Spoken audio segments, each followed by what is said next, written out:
பாவிகளாகிய நம்மை நேசித்து நம்மிடத்தில் அன்பு கூறுகிற நல்ல கர்த்தருக்கு துதியும் கனமும் உண்டாகட்டும். இந்த நாள் ஜெபிக்க வேண்டிய ஆதார வசனம் யாக்கோபு 1:17. அவரிடத்தில் யாதொரு மாறுதலும் யாதொரு வேற்றுமையின் நிழலும் இல்லை. துதிப்பதற்கு 2 நாளாகமம் 12:6. கர்த்தர் நீதி உள்ளவர். அண்ட சராசரத்தையும் சிருஷ்டித்த சர்வ வல்லமையுள்ள தேவன் எல்லாரையும் சமமா நடத்துகிற நல்ல நீதி உள்ள தேவனாய் இருக்கிறார். அவர் யாரையும் பட்சபாதமா நடத்துகிற தேவன் இல்லை. அதனால நான் பாவி, ஏழை, போதுமான ஞானமும் புத்தியும் எனக்கு இல்ல, நான் பலவீன, இது போன்ற எந்த காரணத்தையும் காட்டி ஆண்டவருடைய சமூகத்துக்கு போறத நிறுத்த வேண்டாம். நாம எப்படிப்பட்ட சூழ்நிலையில் இருந்தாலும் அப்படியே ஆண்டவரோட பாதத்துல போய் உட்காரும் பொழுது நிச்சயமாகவே ஆண்டவர் நம்மை ஏற்றுக்கொள்வார். ஆண்டவராக இயேசு கிறிஸ்து இந்த பூமிக்கு வந்தபோது பாவியான ஸ்ரீ அவரிடத்தில் வந்த நாம வேதத்துல வாசிக்கிறோம்.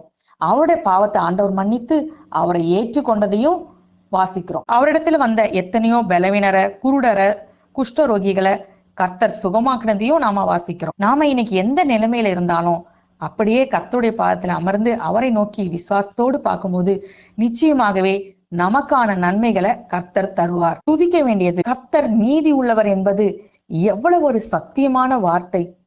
அது நமக்கு உற்சாகத்தை கொடுக்கிற நல்ல வார்த்தையாவும் இருக்குது இல்ல. ஏன்னா மனுஷங்க செய்யற அநீதியும் நியாயக்கேடையும் பார்த்து சோர்ந்து போன நமக்கு நம்முடைய தேவனாகிய கர்த்தர் நீதிபரர்ன்றது நம்முடைய உள்ளத்தை மகிழ செய்து, ஆகவே நமக்கு நீதி செய்கிற நல்ல தேவனை என்றென்றைக்கும் உயர்த்தி துதிக்கலாம்.